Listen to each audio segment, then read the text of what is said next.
Je m'appelle Gracie Aye. J'ai 26 ans. Quelques jours seulement après avoir obtenu mon diplôme avec mention à l'université du Michigan, mon propre père m'a regardé droit dans les yeux, et a ricané. Les filles comme toi n'y arriveront jamais. Ce diplôme est une blague. Aucune entreprise n'embauchera jamais une incapable, une personne délirante, qui se croit plus intelligente que son propre frère. Pendant 2 ans, ces paroles se sont réalisées. 92 candidatures, 12 entretiens. Chaque responsable du recrutement m'a ri au nez, m'a traité d'imposteur, de menteuse, d'une petite fille pathétique qui joue à faire semblant. Il disait que je ne méritais pas de respirer le même air que de vrais professionnels. J'avais cumulé 3 emplois, survécu avec presque rien, et obtenu mon diplôme sans aucune dette, ou du moins, c'est ce que je croyais. Puis est arrivé mon tout dernier entretien. Le PDG a fixé mon diplôme, puis son écran. Son visage est devenu d'une pâleur cadavérique. Votre diplôme est tout à fait authentique, a-t-il dit, la voix tremblante. Mais qu'est-ce qui est écrit sous votre nom? Ce n'était pas normal. À cet instant précis, tout ce que mes parents avaient mis en œuvre pour me détruire a commencé à s'effondrer. Et j'allais leur faire payer chaque larme qu'ils m'avaient forcé à verser. Mais je vais un peu trop vite en besogne. Avant de vous ramener au tout début, à cette famille d'apparence parfaite, qui m'a silencieusement détruite, si cette histoire vous touche déjà en plein cœur, s'il vous plaît, faites une chose pour moi. Cliquez sur le bouton j'aime, et abonnez-vous, mais seulement si vous le ressentez vraiment. Laissez aussi un commentaire pour me dire d'où vous regardez cette vidéo, et quelle heure il est chez vous. Je lis absolument chaque commentaire. Montrez-moi que je ne suis pas seul dans cette épreuve. Maintenant, revenons au commencement. La table à manger de la famille Aye était une scène de théâtre, et je n'en étais jamais la vedette. Chaque dimanche, à 18 h, mes parents, Richard et Patricia Aye, organisaient un dîner dans leur maison de Naperville, dans l'Illinois. La demeure était immaculée, de style colonial blanc avec des volets noirs, une pelouse parfaitement entretenue, le genre d'endroit qui criait au monde « Nous avons une vie parfaite ». À l'intérieur, la salle à manger étincelait. Verre en cristal, serviette en tissu, le rôti de bœuf fait maison par ma mère, et, juste en face de moi, était assis Tyler. Tyler Aye, 29 ans, titulaire d'un MBA de Wharton, analyste en investissement gagnant 190 000 € par an, avec une BMW dans l'allée, un appartement dans le centre de Chicago, et une Rolex au poignet, qui coûtait plus cher que ce que je gagnais en 6 mois de travail à temps partiel. Tyler était l'enfant prodige. Moi, je n'étais qu'une réflexion après coup. Tyler, mon chéri, comment se passe ton nouveau poste? La voix de ma mère était chaleureuse, pleine de fierté. Tyler s'est adossé à sa chaise, irradiant d'une confiance désinvolte. Super, maman. Je viens de conclure une affaire de 12 millions. Mon père rayonnait. C'est mon garçon. Puis, ses yeux ont glissé vers moi, et toute la chaleur s'est évaporée. Gracie, tu as eu de la chance cette semaine? J'ai gardé une voix posée. J'ai un entretien mardi. Il a coupé un morceau de son rôti. Eh bien, ne te fais pas trop d'illusions. Tyler a souri d'un air suffisant. Tout le monde n'est pas fait pour le monde de l'entreprise, Serette. J'avais envie de lui jeter ma serviette au visage. J'avais envie de hurler que j'avais obtenu mon diplôme avec une moyenne de 3,72, que j'avais décroché une bourse de mérite couvrant 80% de mes frais, et que j'avais réussi tout cela, sans l'aide de personne. Au lieu de cela, je n'ai rien dit. J'avais appris, il y a des années, que se défendre dans cette maison ne faisait qu'empirer les choses. C'était en octobre 2022, 5 mois après l'obtention de mon diplôme. 22 candidatures envoyées, 3 entretiens téléphoniques, un entretien en personne, et 0 offre. Je commençais à croire que mon père avait raison. Peut-être que je n'étais tout simplement pas à la hauteur. Mais voici ce que je ne savais pas encore, mon père ne se contentait pas de me regarder échouer. Il s'assurait que j'échoue. J'ai quitté ce dîner plus tôt que prévu, et j'ai conduit jusqu'à mon appartement à Gary, dans l'Indiana, à 45 minutes de chez eux, un monde à des années-lumière de l'appartement luxueux de Tyler. Le loyer était de 750 € par mois. Les fenêtres fermaient mal, le chauffage fonctionnait à peine en hiver, mais c'était mon chez-moi.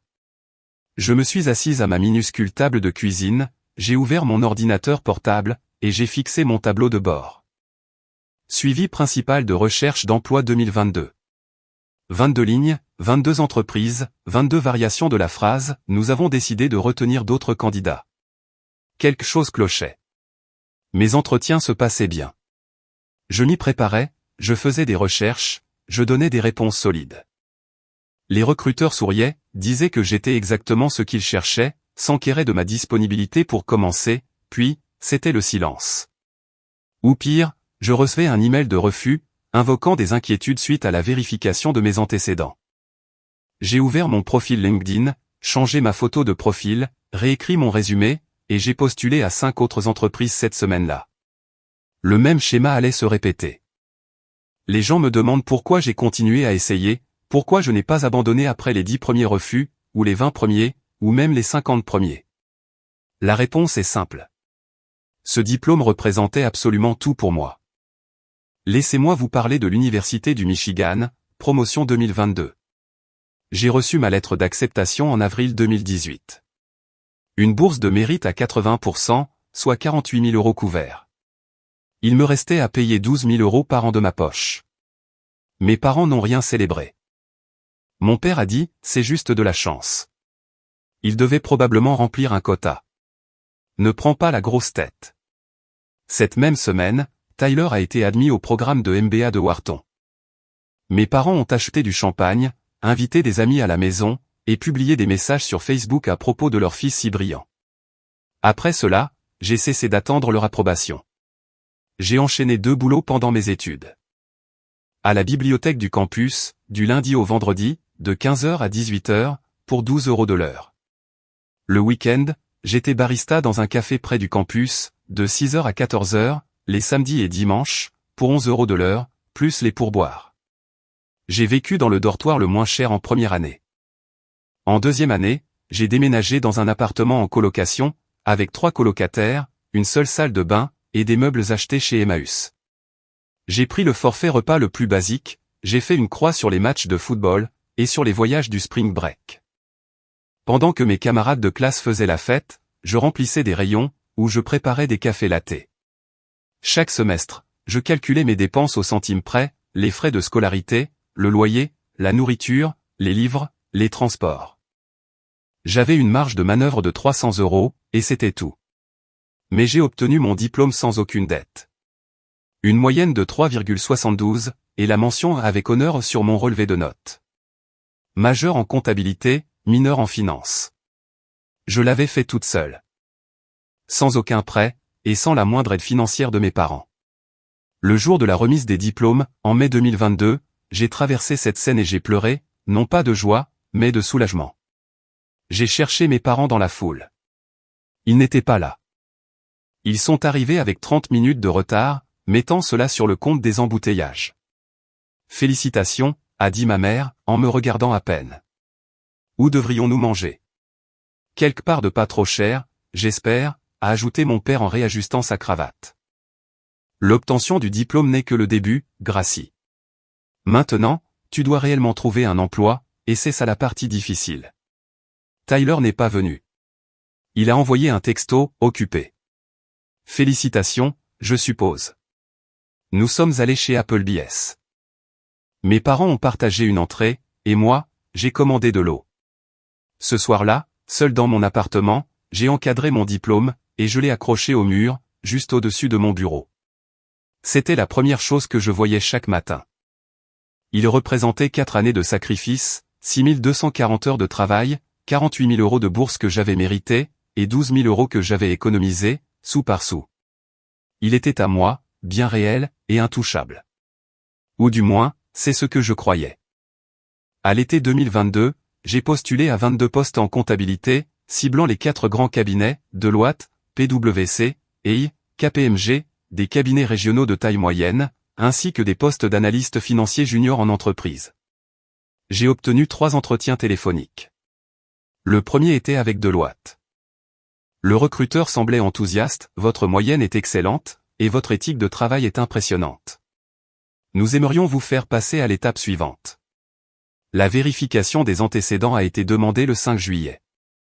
Le refus est tombé le 12 juillet, profil ne correspondant pas, le deuxième entretien téléphonique était avec Grant Thornton. Même histoire. L'entretien s'est super bien passé, la vérification des antécédents a été lancée, puis j'ai reçu un refus évoquant des inquiétudes signalées. En août, je commençais à paniquer. J'ai postulé dans des cabinets plus petits, des startups, des entreprises qui n'étaient pas mon premier choix, mais qui me donneraient de l'expérience. Une directrice des ressources humaines a répondu à mon email de relance, « Bonjour Gracie. Avant de poursuivre, nous aimerions clarifier certaines informations qui sont ressorties lors de notre processus de vérification. Pouvez-vous confirmer que votre diplôme de l'Université du Michigan est légitime? Nous avons reçu des informations contradictoires. » J'ai fixé cet email pendant 10 minutes. Des informations contradictoires. J'ai répondu immédiatement, en joignant une copie numérisée de mon diplôme, mon relevé de notes officielles de la scolarité, et un PDF de ma carte d'étudiante. Je n'ai jamais eu de réponse. En octobre, j'ai appelé le bureau de la scolarité de l'Université du Michigan, pour leur demander de confirmer que mon diplôme était bien enregistré. Bien sûr, mademoiselle Aye, votre diplôme est valide. Vos dossiers sont parfaitement en règle. Est-ce que quelqu'un s'est renseigné sur mon diplôme récemment? Il y a eu un silence. À vrai dire, oui. Nous avons reçu plusieurs demandes de vérification cette année. Oui, entre juin et septembre. C'est inhabituel. Est-ce que tout va bien? 8 entreprises. Toutes demandant si mon diplôme était réel. Mon estomac s'est noué. Leur avez-vous confirmé mon diplôme? Bien sûr, vos qualifications sont légitimes. L'employé a hésité. Cependant, une entreprise a mentionné avoir reçu un signalement anonyme, indiquant que votre diplôme pourrait être falsifié. Nous leur avons assuré que ce n'était pas le cas. Qui leur a donné cette information? Ils ne l'ont pas précisé, je suis désolé. J'ai raccroché, et je suis resté assise dans ma voiture, sur le parking d'un supermarché, les mains tremblantes.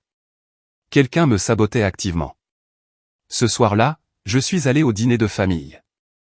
Je n'aurais pas dû, mais une partie de moi espérait encore qu'il m'offrirait du soutien. Mon père a posé la même question que d'habitude. Toujours à la recherche d'un emploi. J'ai postulé à 30 entreprises, ai-je répondu prudemment. J'obtiens des entretiens, puis plus rien. Il a haussé les épaules. C'est le marché. Tu es en concurrence avec des candidats issus de meilleures écoles. Tu as eu ton diplôme avec mention sur le papier, certes, mais les employeurs savent reconnaître quand quelqu'un n'a pas l'étoffe d'un cadre. Tyler a eu un sourire en coin, depuis l'autre bout de la table. Tout le monde n'est pas fait pour la vie d'entreprise, Serette. J'avais déjà entendu cette réplique, et elle m'a piqué tout autant la deuxième fois. Ma mère a posé sa main sur la mienne, d'un geste doux, plein de pitié. Peut-être devrais-tu revoir tes attentes à la baisse, ma chérie. Tout le monde n'est pas fait pour les carrières sous haute pression. Je suis parti plus tôt que prévu, et j'ai pleuré dans ma voiture, garée dans leur allée. Peut-être qu'ils avaient raison. Peut-être que je n'étais pas assez bien. Mais, au fond de moi, une petite voix murmurait, quelque chose ne tourne pas rond. Si vous vous êtes déjà senti comme le mouton noir de votre famille, comme si rien de ce que vous faites n'était jamais suffisant, cette histoire est pour vous. Cliquez sur j'aime si vous êtes toujours là. Laissez un commentaire, et dites-moi quelle est la chose la plus blessante qu'un parent vous ait jamais dite, car je suis sur le point de vous révéler ce que le mien a dit, et ça devient bien pire.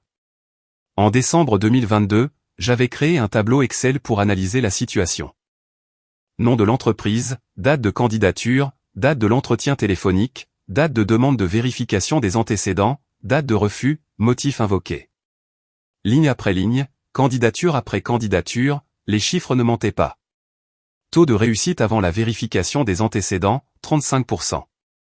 J'obtenais des entretiens téléphoniques, et mon CV plaisait aux employeurs. Taux de réussite après la vérification des antécédents, 0%. Chaque refus survenait juste après qu'ils aient vérifié mon passé. J'ai contacté directement 5 entreprises, en leur demandant un retour. La plupart m'ont ignoré. 2 responsables RH ont répondu, mais de manière officieuse. Écoutez, je ne suis pas censé vous dire ça, a déclaré l'un d'eux au téléphone, à voix basse. Mais quelqu'un nous a contactés, a affirmé que vos diplômes étaient faux, a donné des détails précis, et a prétendu que l'Université du Michigan avait signalé votre dossier pour fraude. Nous ne pouvons pas embaucher quelqu'un avec ce genre de signalement rouge. Ce n'est pas vrai, ai-je dit, la voix tremblante. Je peux le prouver. Je vous crois, mais j'ai les mains liées. Je suis désolé. J'ai demandé une copie de l'email, mais elle a répondu qu'il avait été supprimé pour des raisons de confidentialité.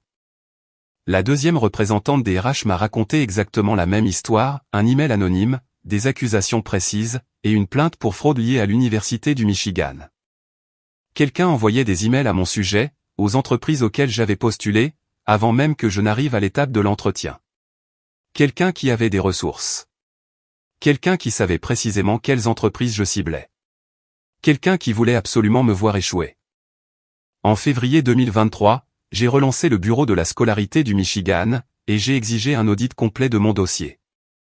Ils m'ont envoyé une lettre officielle, « Chère mademoiselle Aye, nous avons terminé notre examen. Votre diplôme est authentique à 100%. Cependant, nous avons reçu un nombre sans précédent de demandes de vérification. 18 au cours de l'année écoulée. Plusieurs appelants ont mentionné avoir reçu des informations concernant des diplômes frauduleux. Nous avons assuré à toutes les parties que votre diplôme est valide. Si vous pensez être prise pour cible, vous devriez peut-être consulter un conseiller juridique. 18 entreprises, 18 demandes de vérification en 12 mois. Je me suis assise sur le sol de mon appartement, cette lettre entre les mains, essayant de comprendre. Qui avait les moyens de contacter 18 entreprises? Qui voulait que j'échoue à ce point-là? En juin 2023, j'étais ruiné. 10 mois de chômage, mes économies étaient épuisées. J'ai accepté des petits boulots, DoorDash, TaskRabbit, n'importe quoi pour payer mon loyer. J'ai déménagé dans un appartement encore moins cher, toujours à Gary, dans l'Indiana, pour 750 € par mois.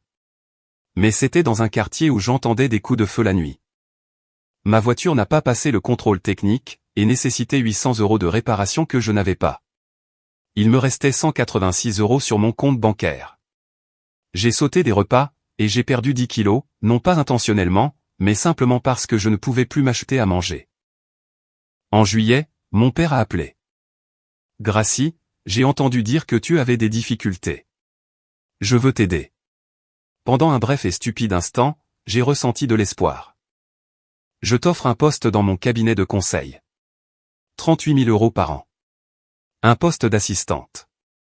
Tu seras sous mes ordres directs. Je gérerai ton emploi du temps, tes clients, et ton travail. C'est plus facile ainsi. J'ai tout de suite compris. Ce n'était pas un emploi.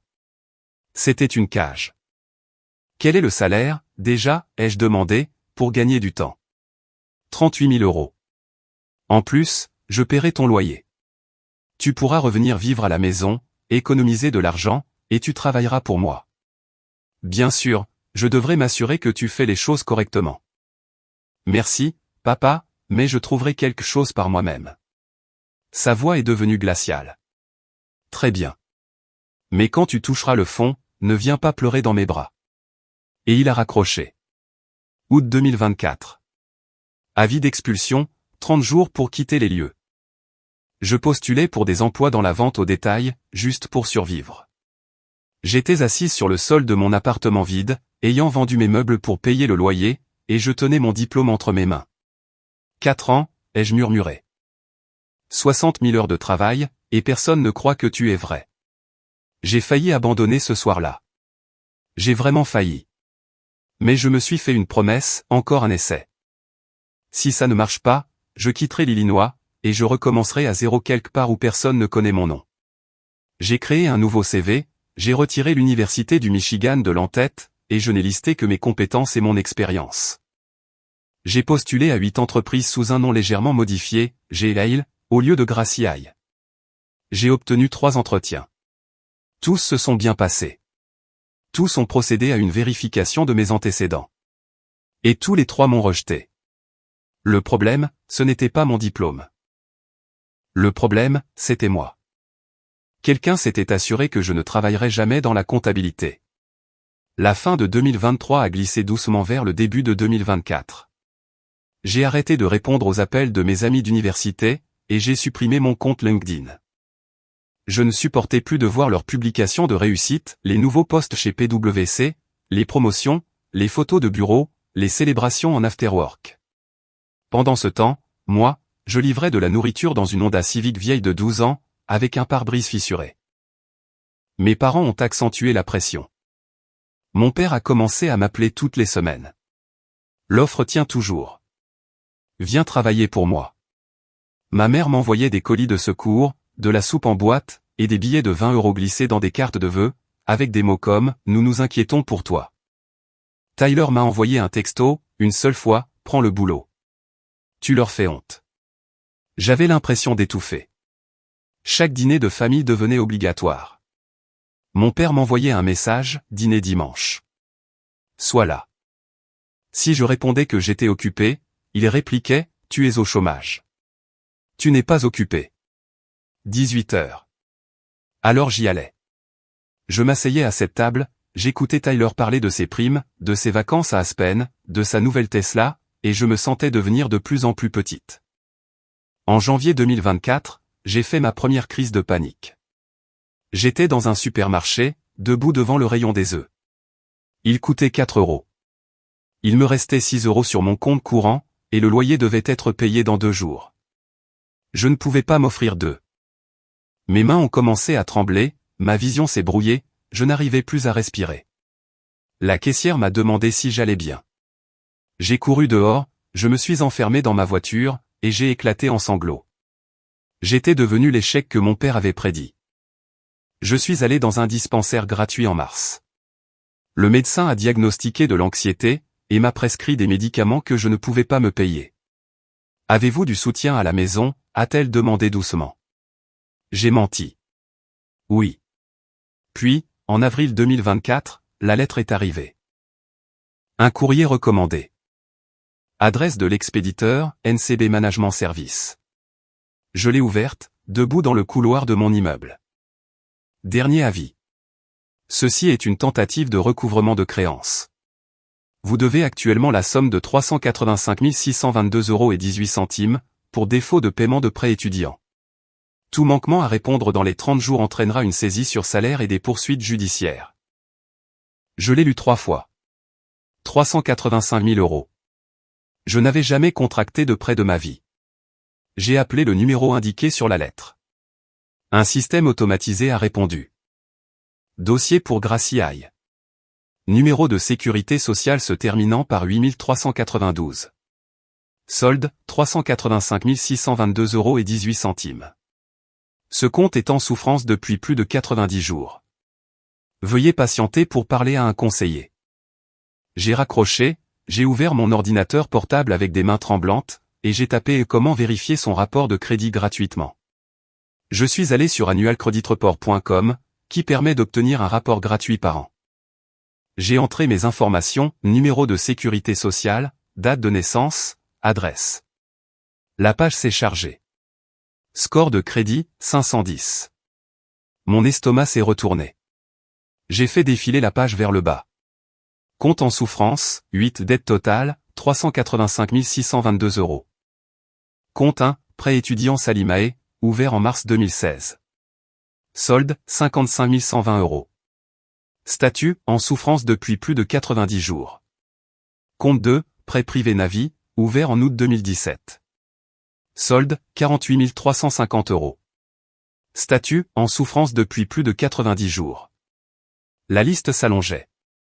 8 prêts. 8 soldes. Tous à mon nom. Tous ouverts entre 2016 et 2020. J'avais 16 ans en mars 2016. J'étais en première au lycée. Je n'avais même pas de compte bancaire. Je ne savais même pas ce que signifiait le taux annuel effectif global. Comment aurais-je pu faire une demande de prêt étudiant à 16 ans? J'ai cliqué sur le premier compte, pour voir les détails. Adresse de décaissement, 1840 Locust Street, appartement 6B, Philadelphie, PA 19103. Je n'étais jamais allé à Philadelphie. J'ai cherché l'adresse sur Google, un immeuble de luxe, près de l'université de Pennsylvanie, près de Wharton. Mon frère avait étudié à Wharton.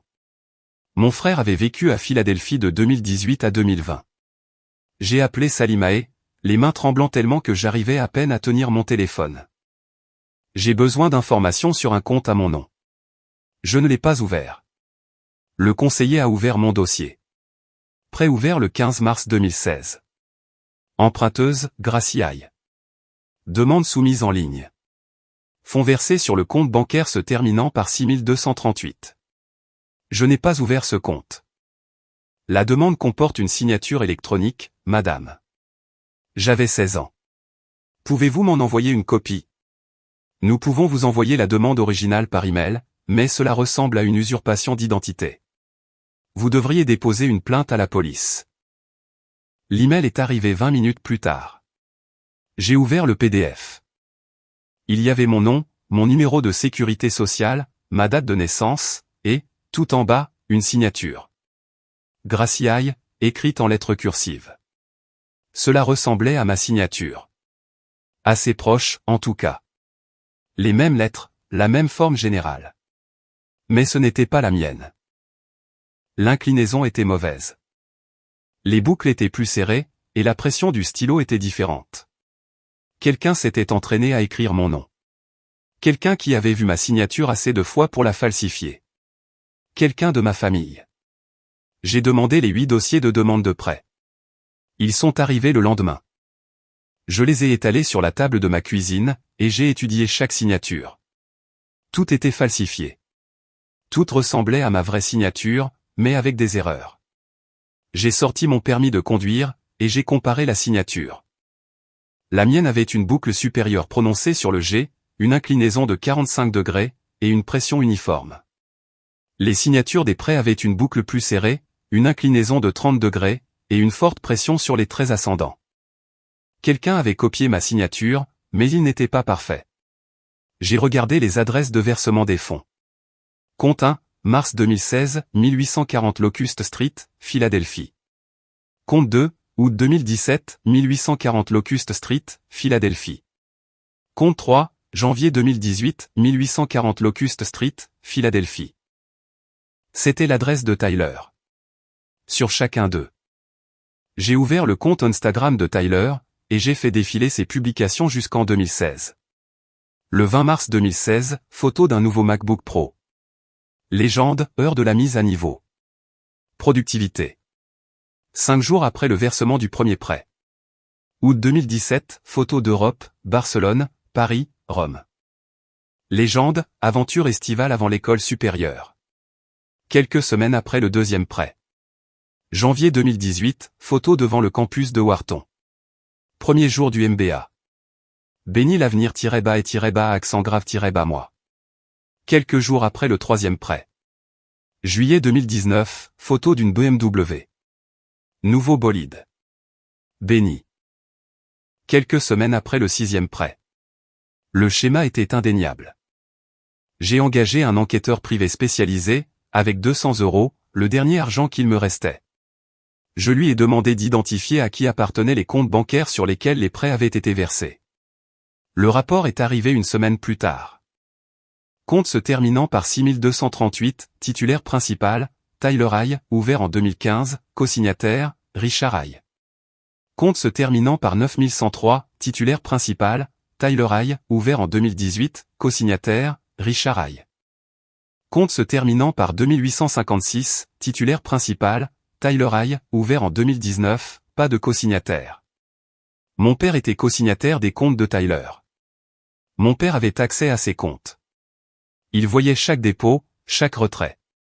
Mon père savait. J'ai étalé les preuves sur le sol de mon appartement.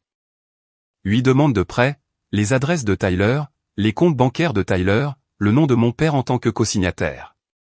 Les dates de décaissement des prêts correspondaient aux publications sur les réseaux sociaux de Tyler, où il affichait ses achats de luxe.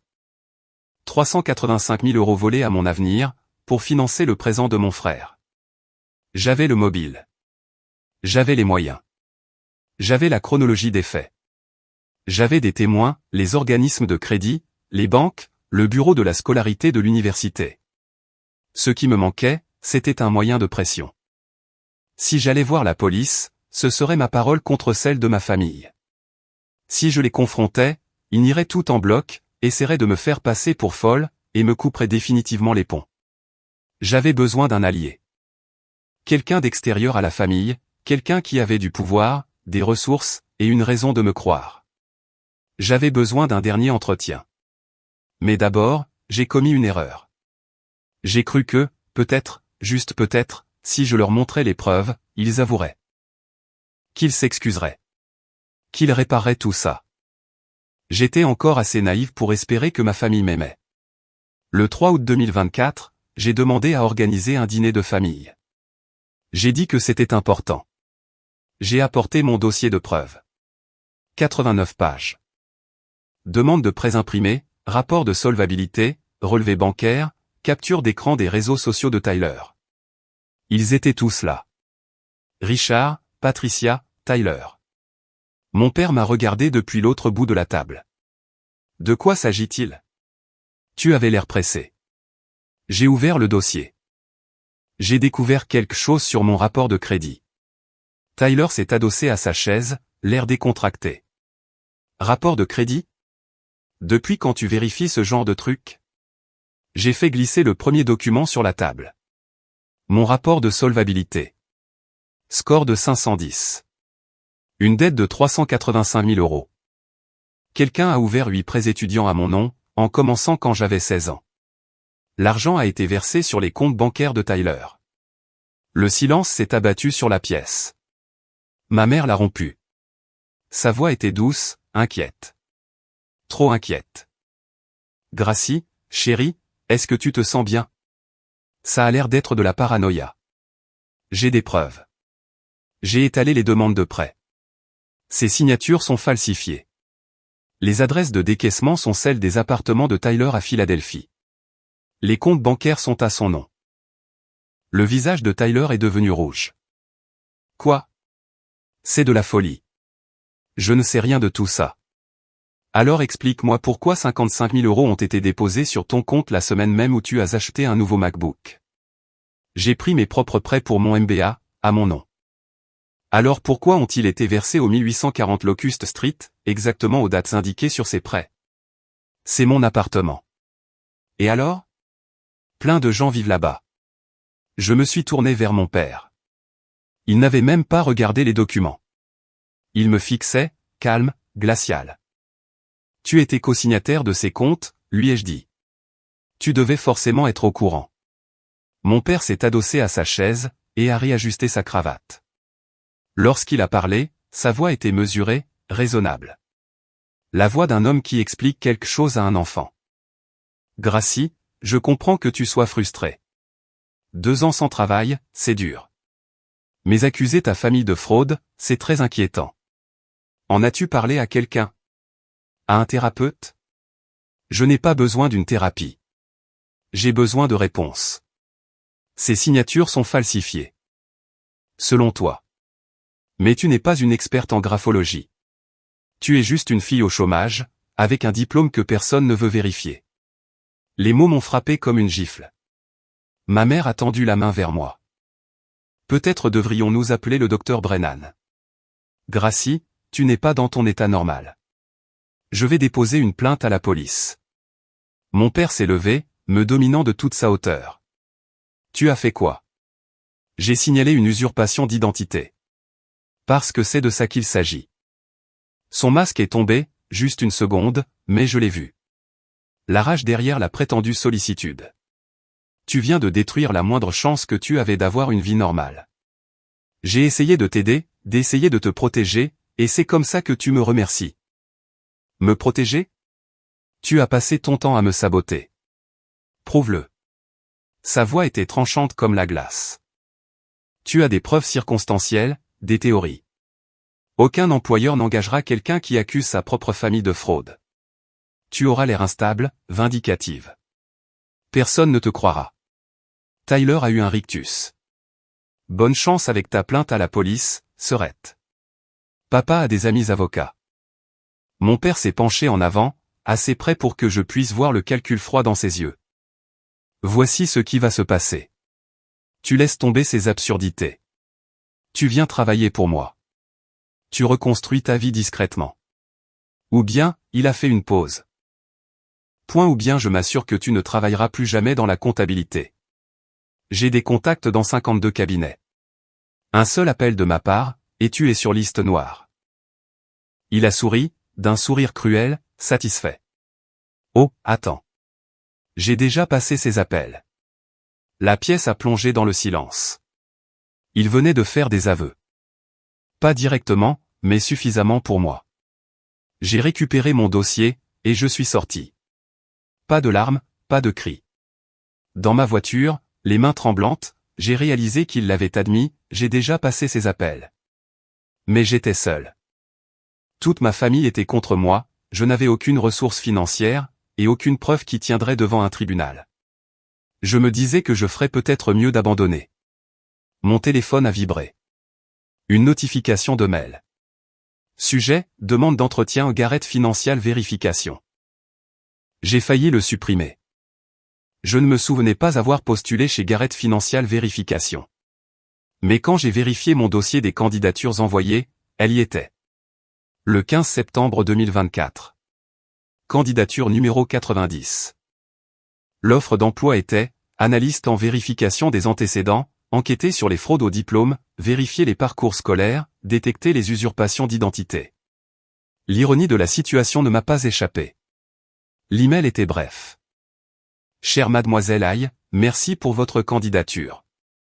Nous souhaiterions planifier un entretien avec notre PDG, Philippe Garrett, le 18 février à 10 h. Veuillez nous confirmer votre disponibilité. De plus, Monsieur Garrett a examiné votre candidature et a des questions concernant l'historique de vérification de votre parcours scolaire. Veuillez apporter votre diplôme original et vos relevés de notes à l'entretien. Des questions sur l'historique de vérification de mon parcours scolaire? Mon père les avait-il contactés, eux aussi? J'ai failli ne pas répondre, mais je n'avais plus rien à perdre. J'ai confirmé l'entretien. Les mois entre août et février n'ont été qu'un long brouillard. J'ai survécu en faisant des petits boulots. J'ai emprunté 500 € à une vague connaissance de l'université, en lui promettant de la rembourser dès que je le pourrais. J'ai postulé sans grande conviction à 6 autres emplois, et j'ai été rejeté à chaque fois. J'ai reçu un deuxième avis d'expulsion, sous 30 jours. La veille du nouvel an 2024, j'ai écrit dans mon journal intime, j'ai 25 ans, je suis au chômage, j'ai 1200 € sur mon compte. Pas de famille, pas de perspective. À la même époque l'année dernière, je pensais avoir touché le fond. Je me trompais. On peut toujours tomber plus bas. Le 5 février 2025, l'email de confirmation de l'entretien m'a fait l'effet d'une bouée de sauvetage que je ne méritais pas. J'ai fait des recherches sur l'entreprise. Garrett Financial Vérification. Un cabinet spécialisé, comptant 32 employés, expert dans la vérification approfondie des antécédents pour le recrutement d'entreprises. Le PDG, Philippe Garrett, avait 30 ans d'expérience. Il était un ancien de l'unité des crimes en col blanc du FBI. Si quelqu'un pouvait détecter des mensonges, c'était bien lui. Ce qui signifiait qu'il verrait clair dans la campagne de diffamation de mes parents, ou bien, qu'il y croirait. Le 18 février, je me suis réveillé à 5 h du matin. Impossible de dormir. J'ai repassé mon tailleur d'entretien, le même blazer bleu marine que j'avais porté à mes 89 entretiens précédents. J'ai conduit jusqu'au bureau, à Chicago. J'ai attendu dans le parking, avec 30 minutes d'avance. C'était l'entretien numéro 92. J'avais 91 refus derrière moi. J'ai pris mon diplôme dans son étui en cuir, ainsi que mon dossier de preuves, qui comptait désormais 312 pages, et je suis entré dans le hall. Graciaille, pour Philippe Garrett. La réceptionniste m'a souri. Il vous attend. Il m'a d'ailleurs demandé de vous préciser d'apporter tous vos documents. Tout ce que vous avez. Le bureau de Philippe Garrett était tapissé de certifications, de badges du FBI, de licences d'expert comptable en jury comptabilité, et de prix d'enquête sur les fraudes. Il s'est levé quand je suis entré. C'était un homme de 54 ans, aux cheveux gris, et au regard perçant à qui rien n'échappait. Nous nous sommes serrés la main. Mademoiselle Aïe, merci d'être venue. Il a fait un geste vers la chaise en face de son bureau. Avant que nous parlions du poste, j'ai besoin de comprendre quelque chose. Ça y est, ça commence, ai-je pensé. Le refus approche. Vous avez postulé à 93 postes de comptable au cours des 32 derniers mois. Vous avez décroché 12 entretiens, et reçu 0 offre. Il savait. Bien sûr qu'il savait. C'était un enquêteur spécialisé dans les antécédents. Pourquoi, a-t-il demandé, simplement, directement. J'ai soutenu son regard. Parce que quelqu'un est en train de me saboter. Je m'attendais à du scepticisme, à de l'incrédulité. Au lieu de cela, il a hoché la tête. Je vous crois, a-t-il dit. C'est pour ça que vous êtes ici. Pendant les 90 minutes qui ont suivi, Philippe Garrett a déconstruit toute ma vie, puis l'a recomposée. Il m'a demandé mon diplôme. Il a examiné le sceau avec une loupe, il a vérifié le filigrane, le texte en relief, et la signature de la scolarité.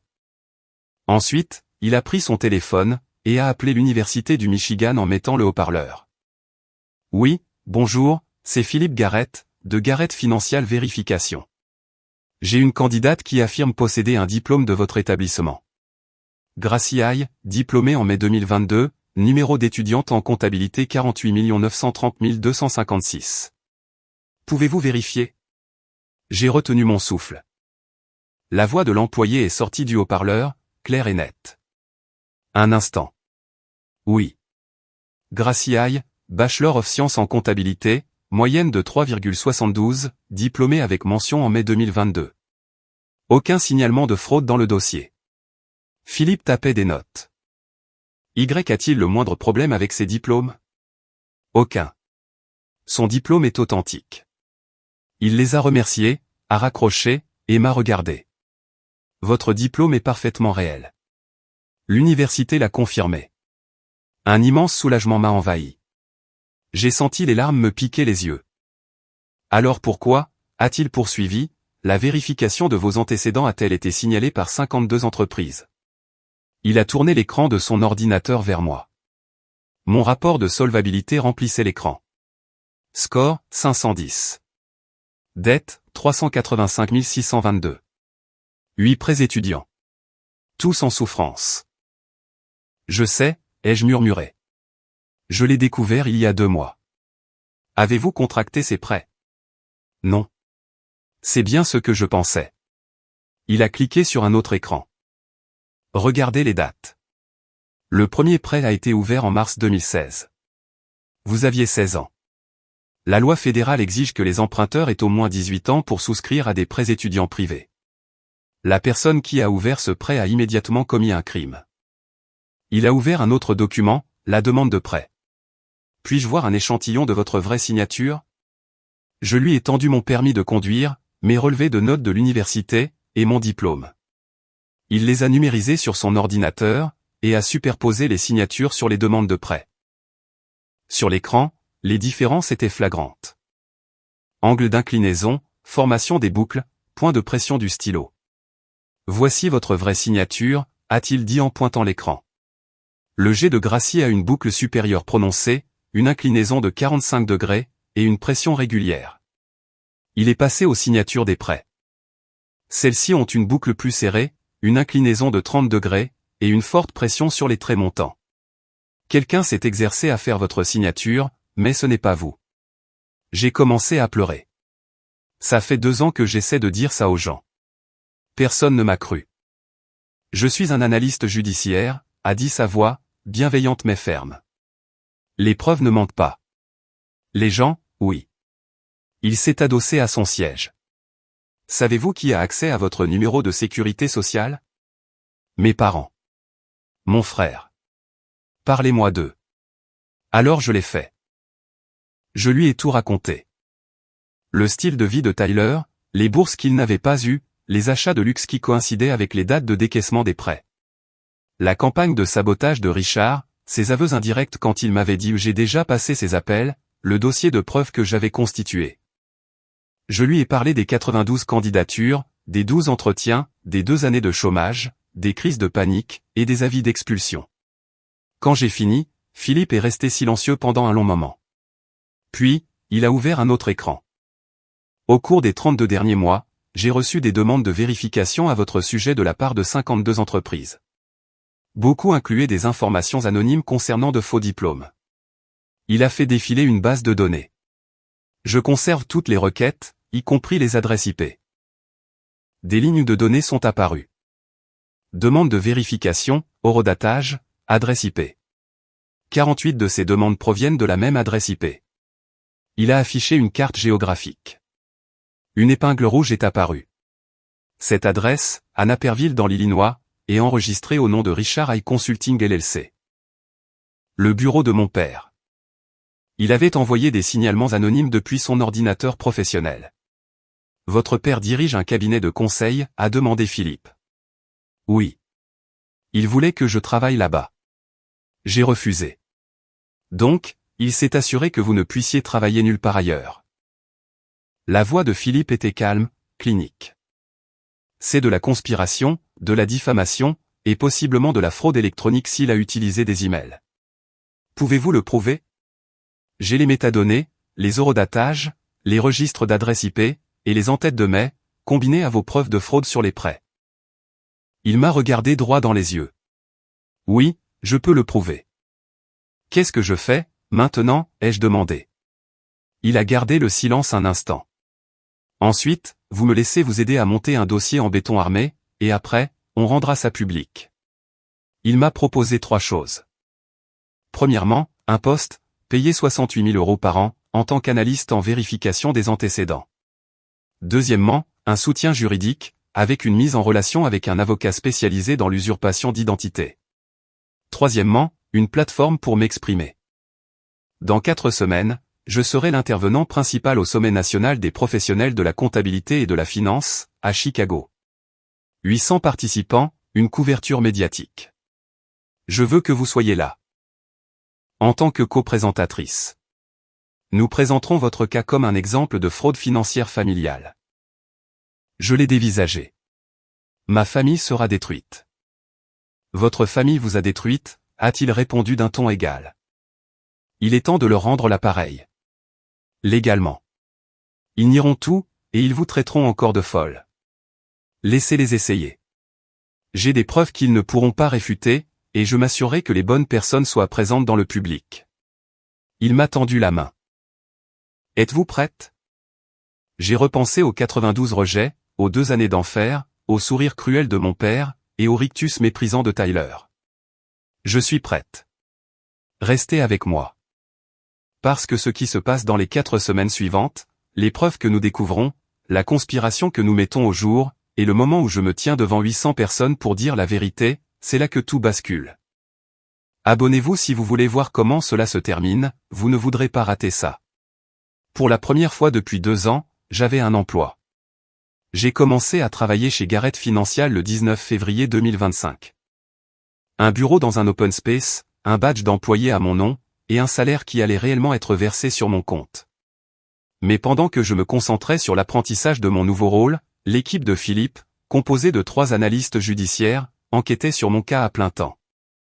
Faites votre travail, m'a dit Philippe. Nous, on s'occupe de ça.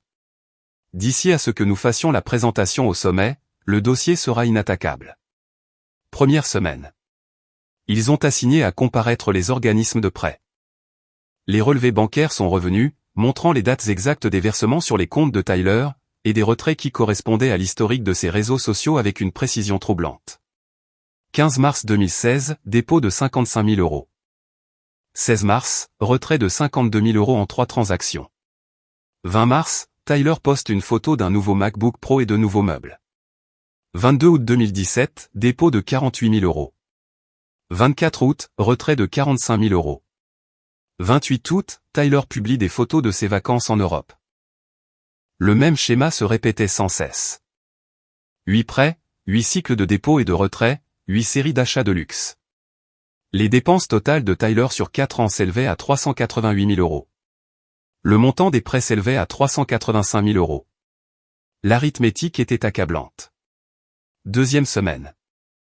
L'équipe de Philippe a analysé judiciairement les emails de dénonciation anonymes, envoyés aux 52 entreprises. Tous envoyés depuis le même bloc d'adresse IP. Tous envoyés pendant les heures de bureau, entre 9 h et 17 h, heure centrale. Tous utilisant Outlook 2019, le même client de messagerie que celui utilisé par le cabinet de conseil de Richard. Ils ont récupéré des exemples de mails, auprès des entreprises prêtes à coopérer. Avertissement, la candidate Gracie Aye possède des références frauduleuses. Son diplôme est falsifié. L'université a signalé son dossier. Ne pas embaucher. Un professionnel du secteur inquiet. Pour information, Gracie Aye a des antécédents de fraude universitaire.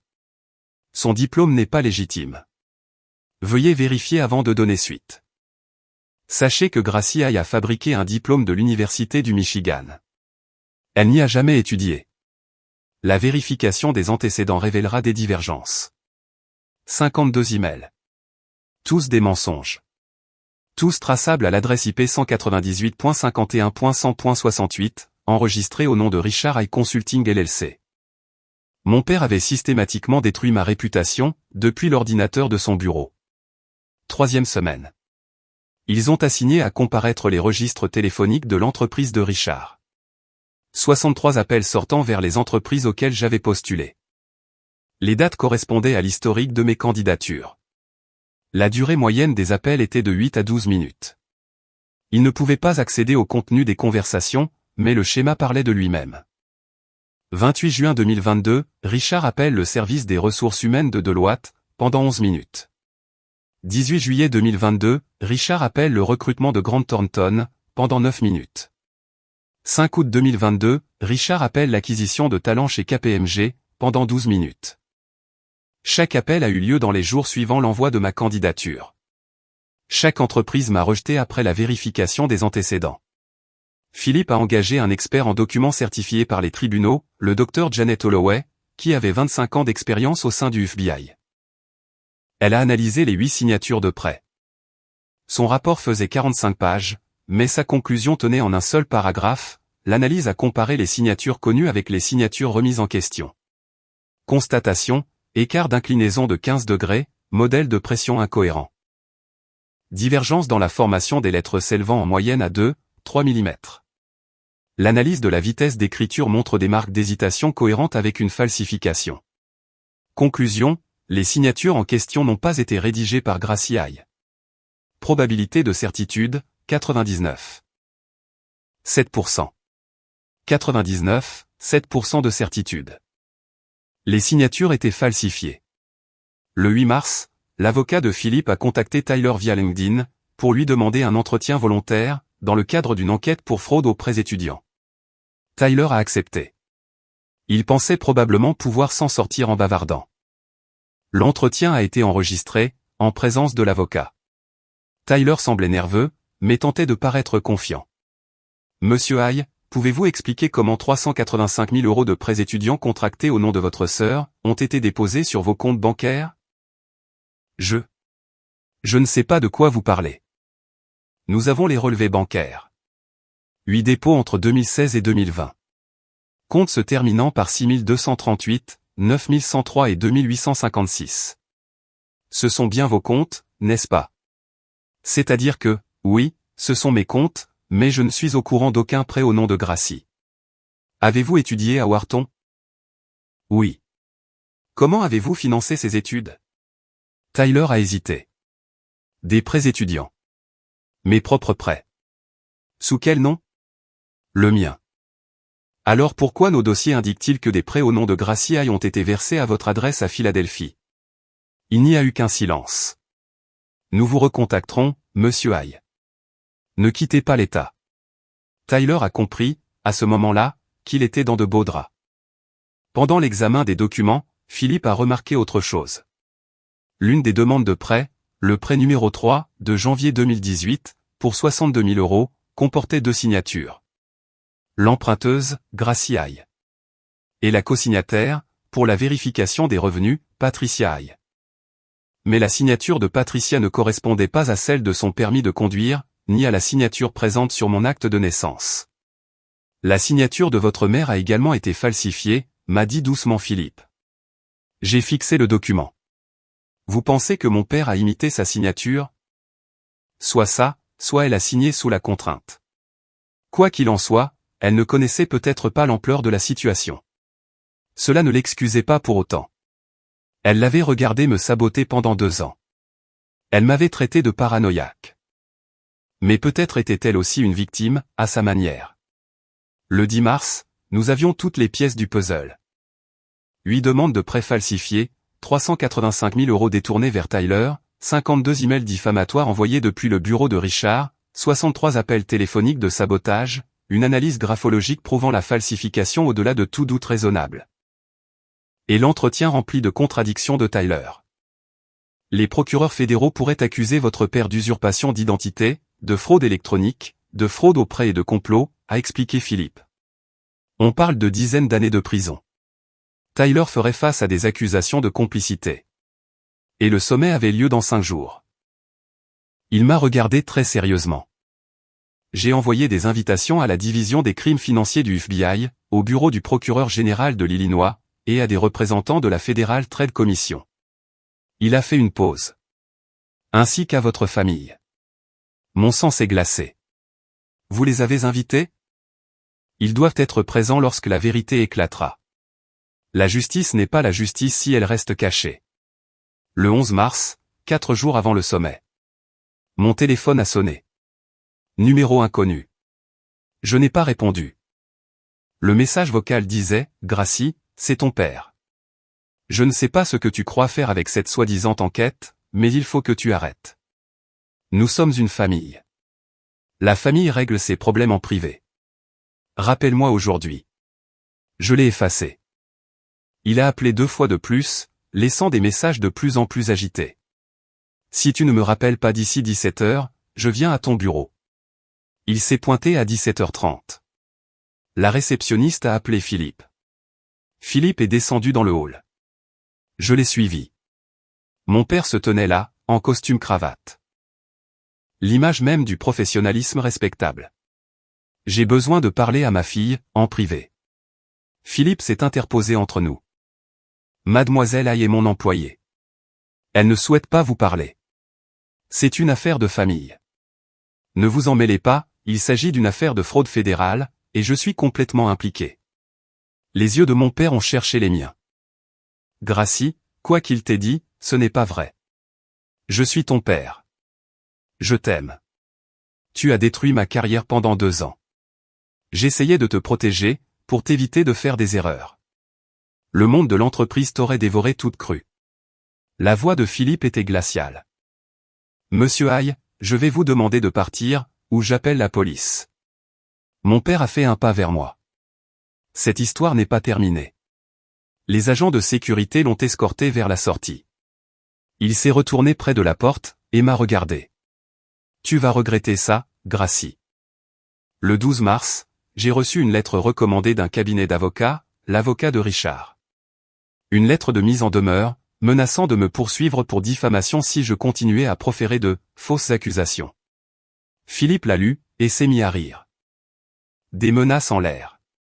La vérité est une défense absolue contre la diffamation. Il le sait très bien. Le 13 mars, ma mère s'est présentée à mon appartement. Je ne sais pas comment elle a eu mon adresse. Elle se tenait sur le pas de ma porte, en pleurs. Gracie, s'il te plaît. Ton père a fait des erreurs, mais il t'aime. Tyler t'aime. Nous sommes une famille. Tu ne peux pas nous faire ça. Et ce que vous m'avez fait? Je ne savais pas. Je te jure que je n'étais pas au courant pour les prêts. Savais-tu pour les appels téléphoniques? Pour les emails envoyés aux employeurs? Elle a pleuré de plus belle. Richard a dit qu'il te protégeait. Il disait que tu n'étais pas prête pour la pression des entreprises, et tu l'as cru. C'est mon mari. J'ai confiance en lui. Alors, fais-lui confiance quand il ira en prison. Elle est partie en sanglotant. J'ai regardé sa voiture s'éloigner, sans rien ressentir. Ni colère, ni tristesse. Juste un grand vide, là où se trouvait ma famille auparavant. Le 14 mars, la veille du sommet, Tyler est venu me confronter sur le parking, après le travail. Il était en colère, sur la défensive. Tu vas vraiment faire ça? Détruire notre famille devant toute l'industrie?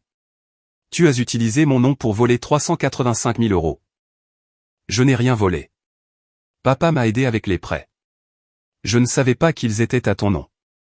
L'argent allait sur tes comptes. Et alors? Je pensais que papa avait co-signé ou quelque chose comme ça. Je n'ai pas posé de questions.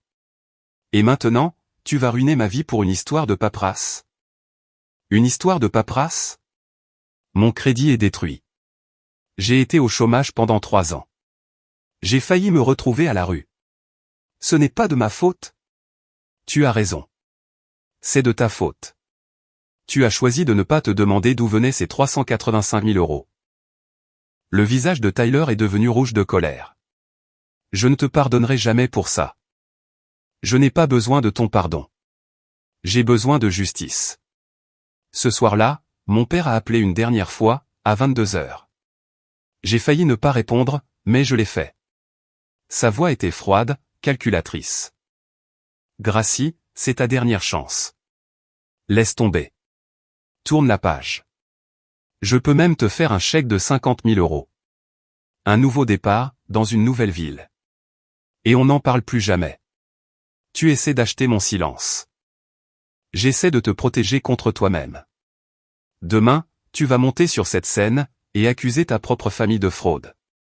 Sais-tu à quoi ça va te faire ressembler? À une fille vindicative, et amère. Aucun employeur ne voudra de toi après ça. J'ai déjà un emploi. Philippe m'a embauché. C'est un seul homme. Moi, j'ai des relations dans plus de 200 cabinets. Tu ne travailleras plus jamais dans la comptabilité. On verra bien. Sa voix est devenue glaciale. Tu sais quoi? Très bien. Fais-le. Détruis ta famille. Mais quand tu seras à nouveau seul et au chômage, ne reviens pas ramper vers moi. Les filles comme toi n'y arriveront jamais. Ce diplôme est une blague. Aucune entreprise n'embauchera jamais une incapable, une personne délirante. Qui se croit plus intelligente que son propre frère? C'était là. La vérité qui se cachait derrière le masque. Je n'aurai pas besoin de revenir ramper, ai-je dit calmement. À demain, papa. J'ai raccroché, et je suis resté assise dans l'obscurité de mon appartement.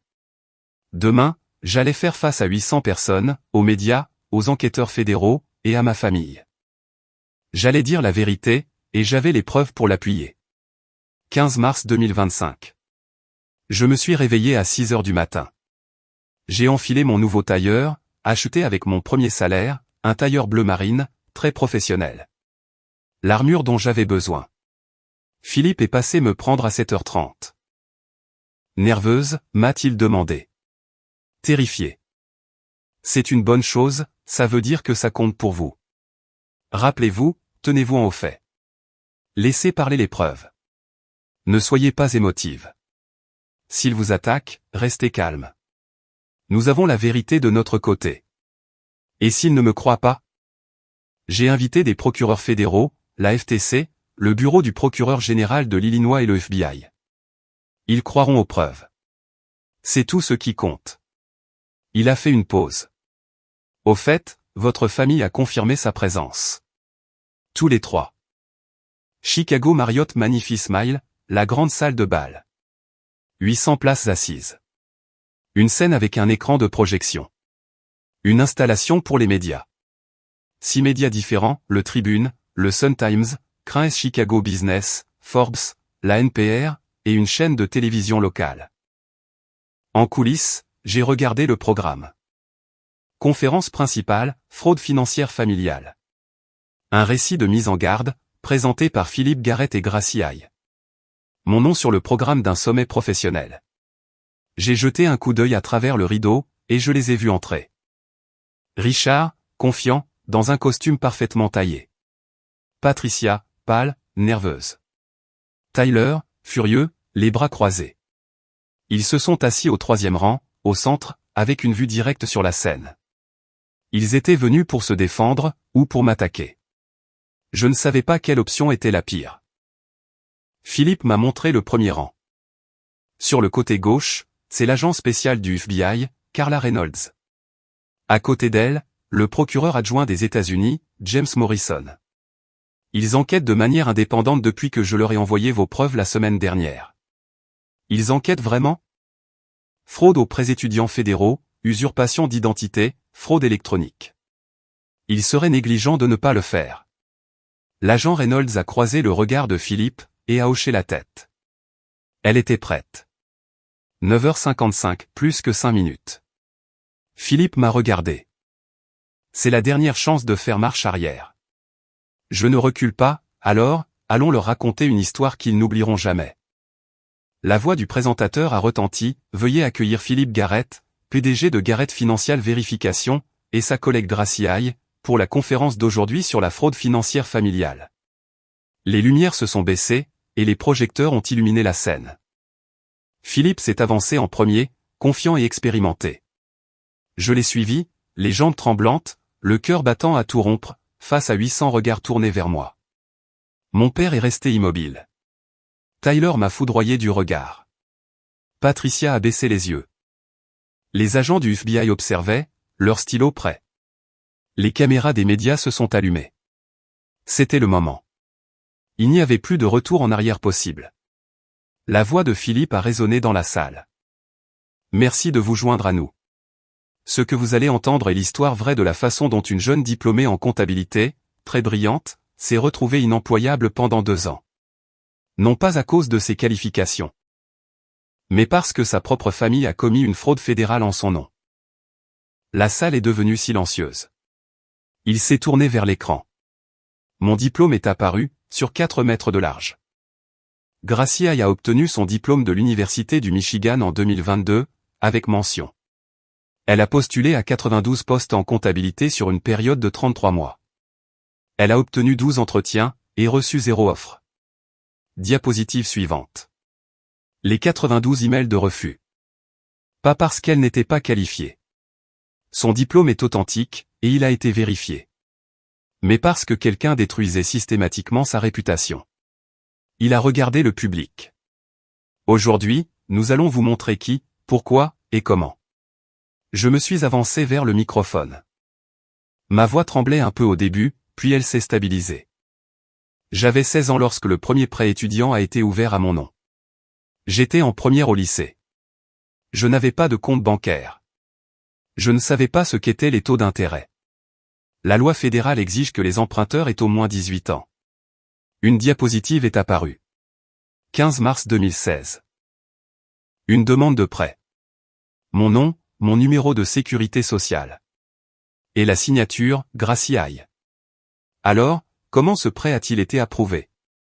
Des murmures ont parcouru le public. Philippe a pris le relais. Il leur a détaillé la chronologie. Mes années d'université comparées à celles du MBA de Tyler. Les dates d'ouverture des prêts comparées à mon âge. La différence était flagrante. Ensuite, l'analyse graphologique a été présentée. Les signatures affichées côte à côte, ma vraie signature sur mon diplôme, contre les signatures sur les prêts. Le résumé du rapport du Dr Holloway est affiché à l'écran. Nous avons engagé un expert certifié en examen de documents, avec 25 ans d'expérience au sein du FBI. Sa conclusion, il y a 99,7% de certitude que ces signatures sont des faux. L'image a zoomé. Formation de boucle, angle d'inclinaison, différence de pression mesurée en millimètres. Quelqu'un s'est entraîné à imiter la signature de Gracie, mais il n'était pas parfait. J'ai repris la parole. Où est allé l'argent? Pas pour financer mon éducation. J'avais une bourse qui couvrait 80% de mes frais. Pas pour mes dépenses quotidiennes. Je cumulais 2 emplois. La diapositive a changé. Il est allé ici. Numéro de compte bancaire. Titulaire du compte, Tyler Haye. Le compte de mon frère. 15 mars 2016, 55 000 € déposés. 16 mars, 52 000 € retirés. Diapositive suivante. La publication Instagram de Tyler. Le 20 mars. Nouveau MacBook. Nouveau meuble. La date était bien visible. Vous voulez en voir plus? Je les ai guidés à travers les 8 prêts, les dépôts, les retraits, et les publications sur les réseaux sociaux de Tyler, faisant correspondre les dates avec une précision déconcertante. 8 cycles, pour un total de 385 000 €. Tyler s'est levé, comme s'il allait partir. L'agent du FBI, Reynolds, lui a fait signe de se rasseoir. Il s'est exécuté. Philippe a affiché les emails. Gracie ne comprenait pas pourquoi elle continuait d'être rejetée. Alors, nous avons enquêté. Diapositive. Un email anonyme envoyé au RH de Deloitte, avertissement. Gracie Haye possède un diplôme falsifié. Des signalements anonymes ont été envoyés à 52 entreprises au cours de ces 2 années. Diapositive suivante. En tête de l'email, adresse IP, trace de routage. Nous avons tracé l'adresse IP. Une carte est apparue. Une épingle rouge, IP 198.51.100.68, enregistrée sous le nom de Richard I Consulting LLC. L'adresse a rempli l'écran. Le père de Gracie a envoyé ses messages depuis l'ordinateur de son bureau, pendant les heures de travail, détruisant méthodiquement la carrière de sa propre fille. Des halètements ont retenti dans le public. Mon père s'est levé. C'est de la diffamation. Je suis victime de calomnie. La voix de Philippe est restée sereine. Monsieur Aïe, veuillez vous asseoir. Je n'ai jamais. Monsieur Aïe, nous avons les métadonnées. Nous avons les registres d'adresse IP. Nous avons les en-têtes de mai. Nous avons des relevés téléphoniques montrant 63 appels passés aux employeurs chez qui Gracie avait postulé. Le visage de mon père est devenu cramoisi. Vous n'avez aucune preuve. En fait, ai-je dit en m'approchant du micro, nous avons 312 pages de preuves, y compris un enregistrement où vous admettez avoir passé ces appels. J'ai appuyé sur lecture. La voix de mon père a rempli la salle à travers les haut-parleurs. J'ai des relations dans plus de 200 cabinets. Tu ne travailleras plus jamais dans la comptabilité. J'ai déjà passé ces appels. 800 témoins. Un silence de mort. Puis, l'agent spécial du FBI, Carla Reynolds, s'est levé et s'est dirigé vers la rangée de mon père. Monsieur Aïe, je suis l'agent spécial Carla Reynolds, du FBI. Nous menons actuellement une enquête sur une fraude aux prêts fédéraux, une usurpation d'identité et une fraude électronique. Je vais vous demander de venir avec moi. Mon père a blêmi. Je ne vais nulle part. C'est un coup monté. Vous pouvez coopérer, ou je peux vous arrêter ici même pour entrave à la justice. C'est votre choix. Des agents de sécurité sont apparus aux extrémités de la rangée. Mon père a réalisé qu'il était pris au piège. Je veux mon avocat. Vous en aurez un. Allons-y. Ils l'ont escorté hors de la salle de bal, sous les flashs des caméras et les murmures de la foule. Patricia était assise, pétrifiée. Tyler avait la tête entre les mains. Philippe s'est tourné vers Tyler. Monsieur Tyler Aïe, vous faites également l'objet d'une enquête. Vous avez perçu 385 000 € de versement de prêts frauduleux. Avez-vous une explication à fournir? Tyler s'est levé, sur la défensive. Je ne savais pas. Mon père a dit qu'il m'aidait pour mes prêts. Je n'ai pas posé de questions. Ma voix était posée maintenant, pleine de force. Tu n'as pas demandé d'où provenaient ces 385 000 €. Je croyais que c'était l'argent de papa. Alors pourquoi cet argent se trouvait-il sur des comptes de prêts étudiants? Pourquoi les versements portaient-ils la mention prêts d'études? Tyler a bafouillé. Je. C'est juste que je n'ai pas, Philippe l'a coupé. L'ignorance délibérée n'est pas une ligne de défense, monsieur Aïe. Un agent du FBI s'est approché de Tyler, et lui a tendu une carte de visite. Ne quittez pas l'Illinois. Nous vous contacterons. Patricia s'est levée en pleurs, et a essayé de s'approcher de la scène. La sécurité l'a arrêtée. Gracie, je suis tellement désolé. Je n'étais pas au courant pour les prêts. Je te le jure, je ne savais pas, je l'ai regardé. Cette femme qui m'avait élevé, qui était restée silencieuse pendant que mon père me détruisait. Tu savais pour les appels téléphoniques. Tu savais qu'il me sabotait. Tu m'as dit de revoir mes attentes à la baisse, et de venir travailler pour lui. Je pensais qu'il t'aidait. Il a dit que les emplois en entreprise seraient trop stressants pour toi, et tu l'as cru. Pendant 2 ans, alors que j'étais au chômage, fauché, et presque sans abri, tu as cru que je n'étais tout simplement pas à la hauteur. Elle a éclaté en sanglots. Je suis désolé. Je suis tellement désolé. Tes excuses ne réparent pas mon score de crédit, ni les années que j'ai perdues, ni le traumatisme. La sécurité l'a escorté vers la sortie. Je me suis retourné vers le public. 800 visages, certains choqués, d'autres compatissants, beaucoup prenant des notes. Je me tiens devant vous aujourd'hui. Non pas en tant que victime. Je me tiens ici comme la preuve que la vérité finit toujours par triompher. La fraude financière familiale est une réalité. Elle touche plus d'1 million d'Américains chaque année. Des parents volent l'identité de leurs enfants pour ouvrir des cartes de crédit. Des prêts, des hypothèques. Des enfants grandissent avec un crédit détruit avant même d'avoir atteint l'âge de 18 ans. La diapositive a changé, affichant des ressources, des numéros d'assistance, et des organismes d'aide juridique. Si cela vous est arrivé, voici ce que je veux que vous sachiez, ce n'est pas de votre faute. Vous avez droit à la justice. Et il y a des gens qui vous croiront. J'ai fait une pause. Vérifiez votre rapport de crédit. C'est gratuit, une fois par an, sur annualcreditreport.com. Cherchez les comptes que vous n'avez pas ouverts. Si vous trouvez des traces de fraude, signalez-les. Ne gardez pas le silence pour protéger votre famille. Eux, ils ne vous ont pas protégé. La salle était silencieuse. Puis, quelqu'un au fond a commencé à applaudir. Puis un autre. Ensuite, toute la salle s'est levée. 800 personnes debout, m'applaudissant à tout rompre. Les médias se sont précipités vers l'avant, criant des questions. L'agent du FBI, Reynolds, s'est approché de moi. Mademoiselle Aye, nous aurons besoin de votre entière coopération pour l'enquête, mais je tenais à vous dire que c'était incroyablement courageux. Et nous allons nous assurer qu'ils rendent des comptes. Philippe a posé sa main sur mon épaule. Vous l'avez fait. Vous avez dit la vérité, et ils ne pourront plus jamais vous faire de mal. J'ai regardé mon diplôme, toujours projeté sur l'écran derrière moi. Je l'avais protégé, j'avais prouvé sa valeur, et maintenant, enfin, j'allais pouvoir m'en servir. L'enquête du FBI a duré 3 mois. Ils m'ont interrogé à plusieurs reprises, ont exigé la remise de tous les dossiers rassemblés par Philippe, et ont interrogé les organismes de prêt, les banques, l'université, et une quinzaine d'employeurs. L'agent Reynolds m'a confié, les preuves que vous avez fournies ont fait la moitié de notre travail. Nous avons confirmé chaque détail. Le 28 avril 2025, le bureau du procureur des États-Unis a déposé des accusations fédérales. Richard Aye, 8 chefs d'accusation pour usurpation d'identité, 8 chefs d'accusation pour fraude aux prêts étudiants, 52 chefs d'accusation pour fraude électronique, et un chef d'accusation pour complot.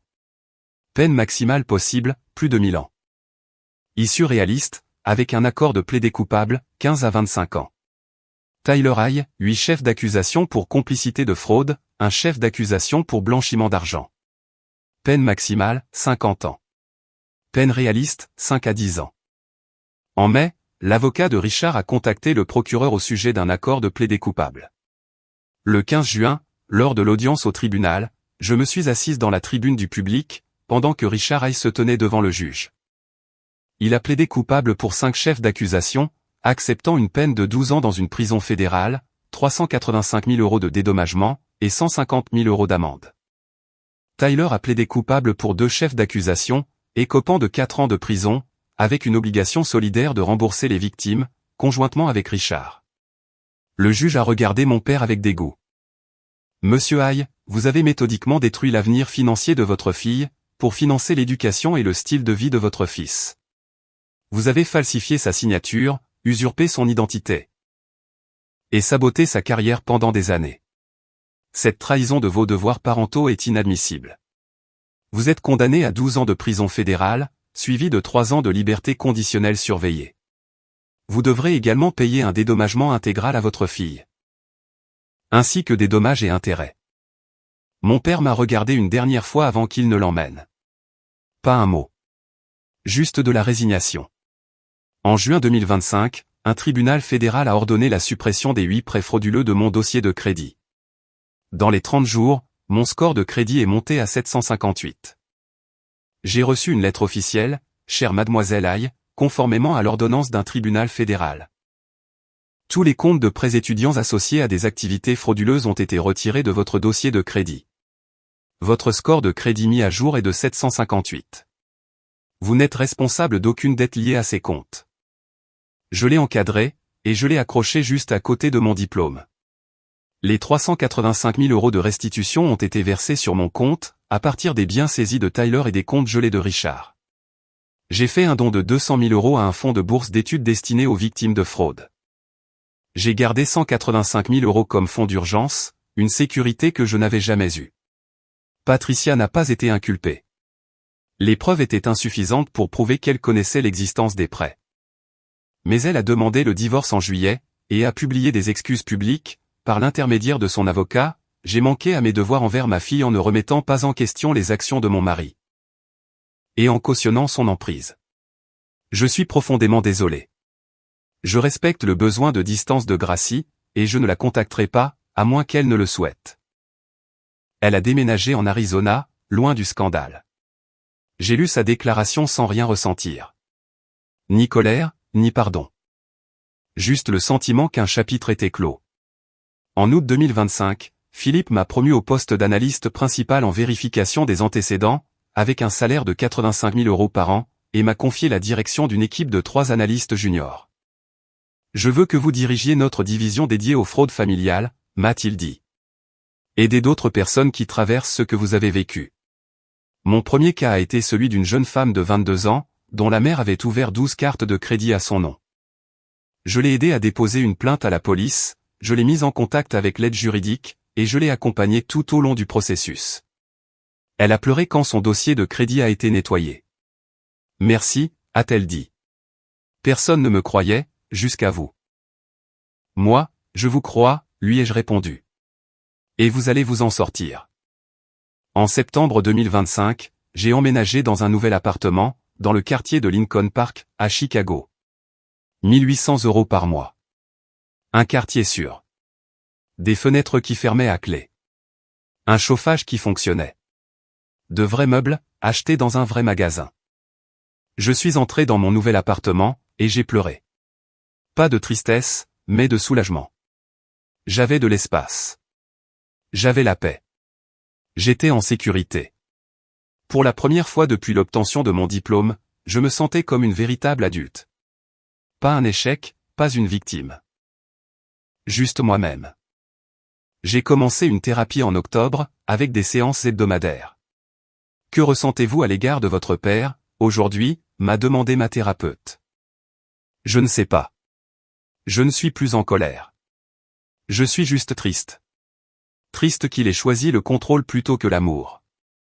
Triste d'avoir perdu des années à essayer d'obtenir son approbation. Triste qu'il passe les 12 prochaines années en prison, au lieu d'être un vrai père. Pensez-vous que vous lui pardonnerez un jour? Peut-être. Mais le pardon ne signifie pas la réconciliation. Je peux pardonner, et choisir de ne plus jamais le revoir. J'ai écrit dans mon journal, ce soir-là, je ne suis pas défini par ce qu'ils m'ont fait.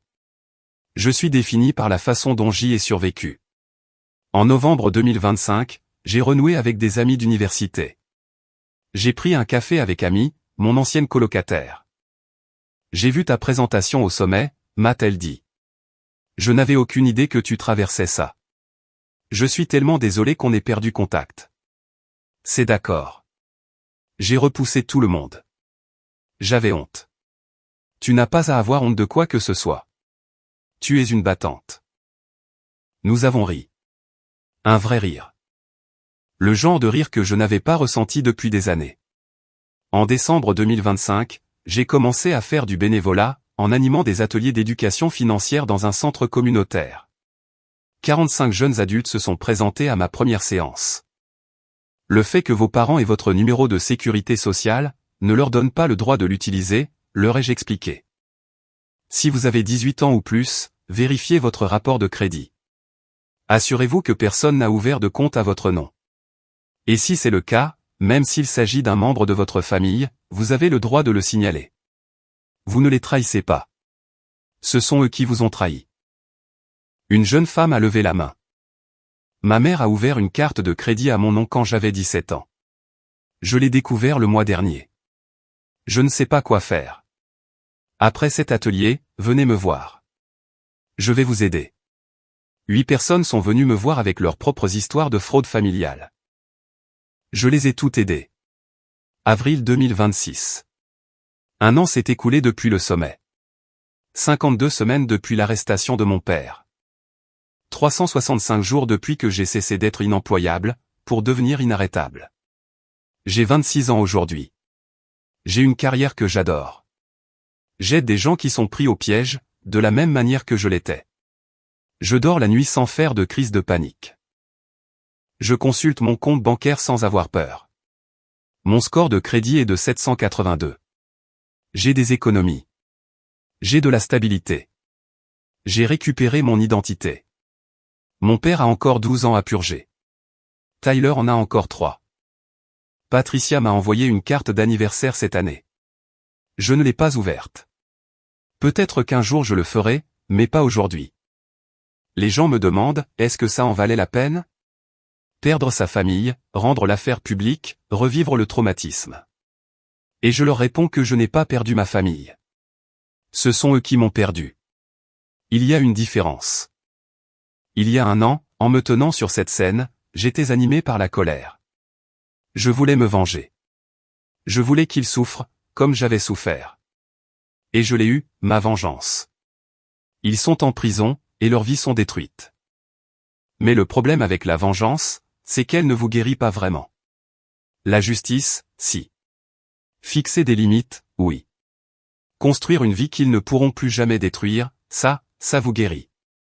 Alors, quand je dis que je les ai fait payer, cela signifie que je refuse de laisser leur cruauté me définir.